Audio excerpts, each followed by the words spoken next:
Welcome to the American Dream. We are going to dive right in with our conversation with Lynn Schwarber. She is so great. She's a realtor, she's a Comey Shepherd, and we're excited to have you back on the show again, Lynn. Oh, it's great to be here. Thank you. So, Lynn, when families are moving into a new neighborhood, one of the most important things that they're looking at is, where is my child going to go to school? So important. I know recently you went and actually talked with one of the superintendents in one of the best school districts there in Cincinnati. That's right, I did. The northern suburbs of Cincinnati, of Westchester and Liberty Township make up Lakota Schools. It is the 8th largest district in the state of Ohio, and it's about 17,000 students.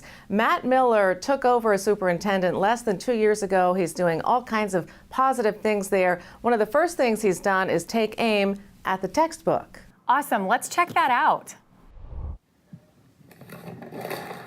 That's Superintendent Matt Miller knocking a pile of textbooks off a desk to make a point. In the country, we spend over $8 billion a year on textbooks, which I think we can use those resources in better ways. This is your lesson.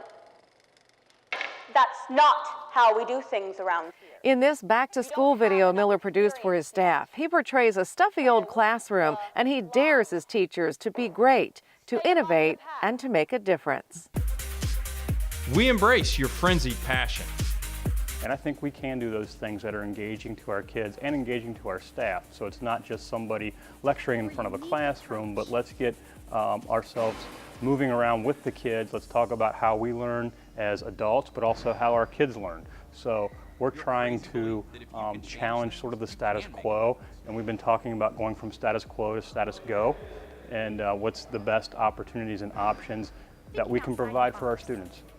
One of those opportunities, access to technology. Just this month, all 7th and 8th graders in Lakota received school-issued laptops, and Miller wants to expand that to every single high school student in the new year. So we see kids that want to do creative things, and we're trying out ways to say yes.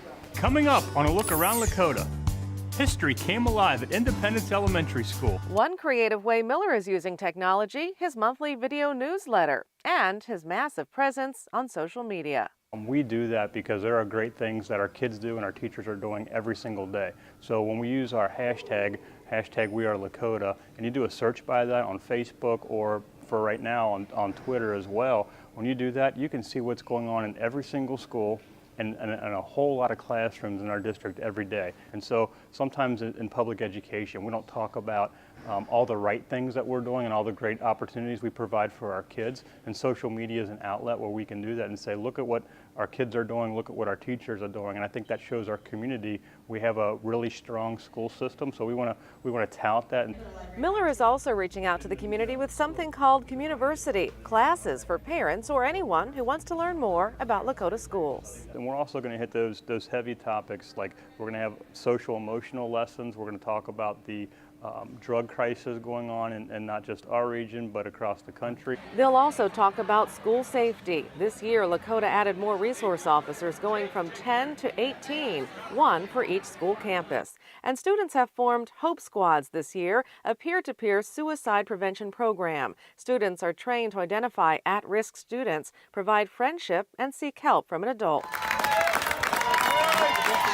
Miller has brought a new energy and excitement to Lakota. His goal, to make this a place where these kids look back and feel proud to say, we are Lakota. When we gave them the opportunity to try new things, to be creative, to be innovative, and that we were a good launching point for their career. Lynn, that was really great. So what do you advise when families are looking into a school district? What do they look for? How do they do this?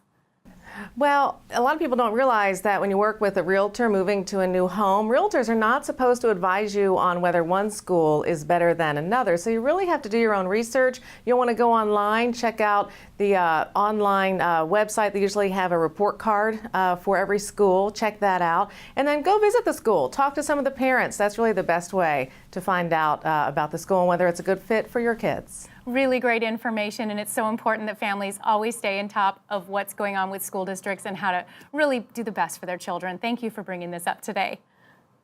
Thank you. Thanks for having me here. You're watching The American Dream, and we'll be right back with more.